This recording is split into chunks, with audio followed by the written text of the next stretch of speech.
Hello, Michael Berge with Digiday, back here at the Digiday studio at Possible, day 2. And I'm very happy to have with me Mike Stone, who's the Chief Strategy Officer of wPromote, correct? Yes, that's correct. Thanks so much for having me. I've started this interview okay. I didn't screw up Nailed the it. name. That's right. Thank you, nailed it. For anyone who doesn't know what wPromote is, Yeah. you're a full service agency, but what do you see as your specialty? That's correct. So we are the leading performance marketing agency in the U.S. So we're ranked highly as one of the best out there. We really believe that performance can be a great storytelling medium and that brand marketing can be incredibly accountable. Those are two separate paradigms. We bring that together to accelerate outcomes for our client partners. Well, you're pretty timely because I think that's what everybody's thinking. Is like, let's figure out brand performance. It's what's happening in the market right now, Yeah, right? good. Well, listen, let's start off with, I hate to start off with a heavy topic, but everyone here is kind of talking about economic uncertainty. We've got analysts now saying we're 90% towards a recession.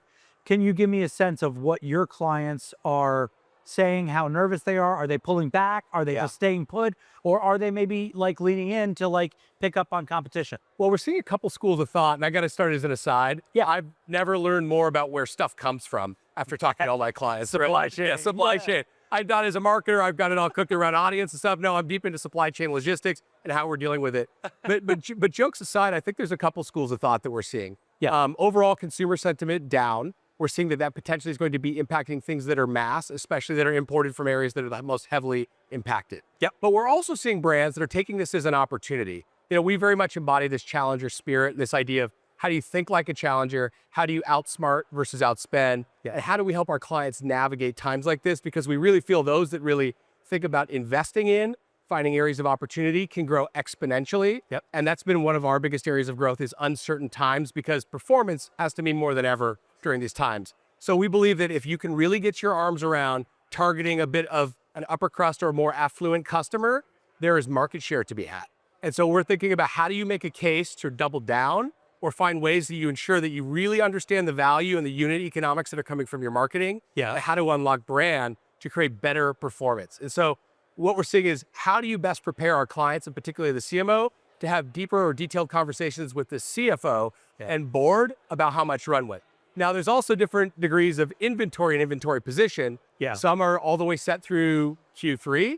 Others, it's a little more perilous because it's direct impact from China. Yeah. So it's across the board, but I would say the overarching is, look, there's caution in terms of freezing travel budgets and hiring. Yeah. But budgets are staying relatively flat. Right. They And cut the stuff before you get to the marketing budget. that is correct. Okay. And there's still people that are chasing opportunity and pulling budget forward and chasing favorable unit economics for customers that are still buying.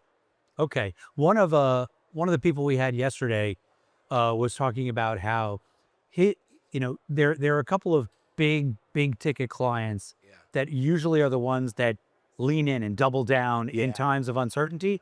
And what spooked him a little bit was that he's not seeing them do that this time around, which to me implies that maybe there's a little bit more fear.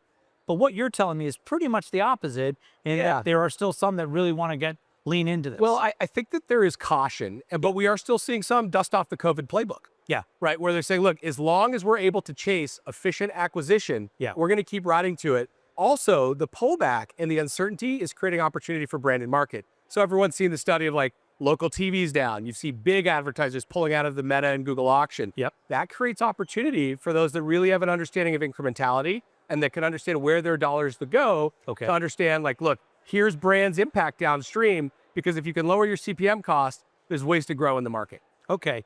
All right. So you just said Google, so I got to go here. Yeah. Google's, about face once again on cookie deprecation. Because you guys are into the performance side of it, and I presume some of that is search. Yeah. Does cookies, Google's decision to just give up on cookie deprecation impact you in any way? Is it a positive? Is it a negative? Or something in between? Well, it's funny. Here we are a year later at Possible. Yeah. Last year I was here doing Google Press around the cookie deprecation. It's happening. It's coming. And I likened it to, before the tsunami comes, the sea sucks out. Yeah. And then it comes back in and people aren't ready for the wave. Wow, that's a good analogy. It's going to be disrupting all kinds. So we spent a ton of time investing for a privacy safe, cookie resilient future. We've got some incredible technology in the business that really helps us measure in a privacy resilient way in Polaris, which is the backbone of how we run the business. Yes. But at the end of the day, I don't think too much has changed with how we've approached things.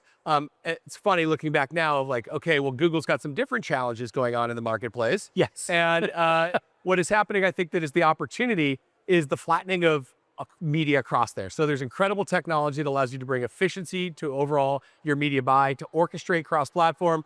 We're still so heavily invested in the Google stack.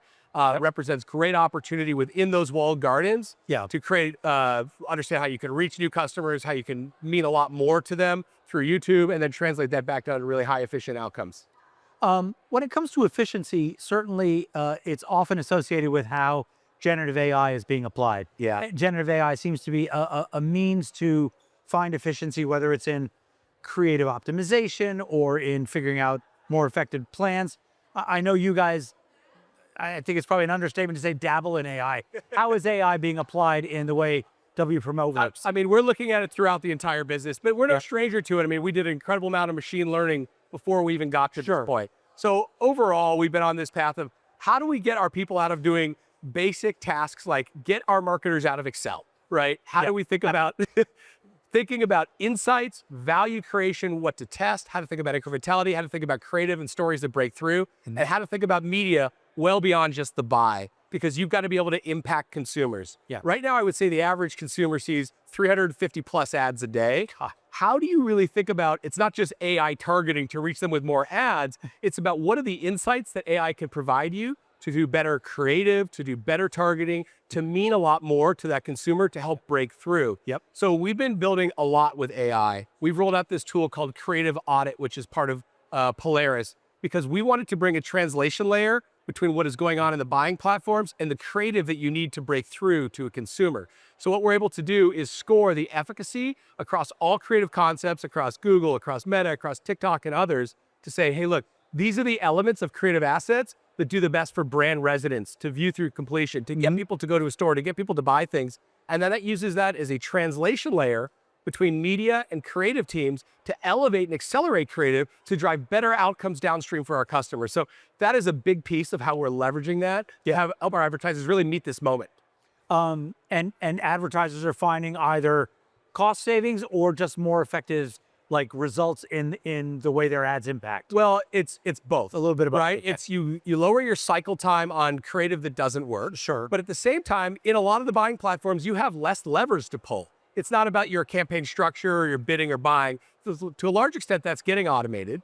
But at the same time, creative is one of the largest factors in terms of targeting and success. So if you're able to accelerate the amount of creative that you can do and pre-stack the deck because you know the creative is going to work, all of a sudden your outcomes become significantly better. Okay, good point. And the word creative certainly gets bopped around a lot here at Possible. Is this your first Possible? This is my second Possible. Second, so you were here last year. That's right. All right, so you've probably seen the growth and expansion around here. Any thoughts on kind of what signals or conversations you're looking for to kind of absorb and bring back to your team? Well, I think right now we're trying to orchestrate the full customer and consumer journey. There's incredible convergence in the market where you've got performance. It needs to mean more than ever, especially right now in these economic times. That means all of marketing, creative, audience, insights, technology. That needs to come together. So we're meeting that moment at wPromote with Polaris, our technology, to bring more intelligence to what consumers can get out of it. Here at Possible, we're thinking about who are the right partners to help us orchestrate that entire journey and bring connected brand that performs the downstream outcomes and performance that tells really rich stories. Okay, so a lot of ad tech here that probably some of them that can help you out. That's right, yeah. Good, well, I hope you have a good rest of your Possible. Thank you very much. I appreciate you having me. Thank you so much for joining us. Thank you, appreciate it, Michael.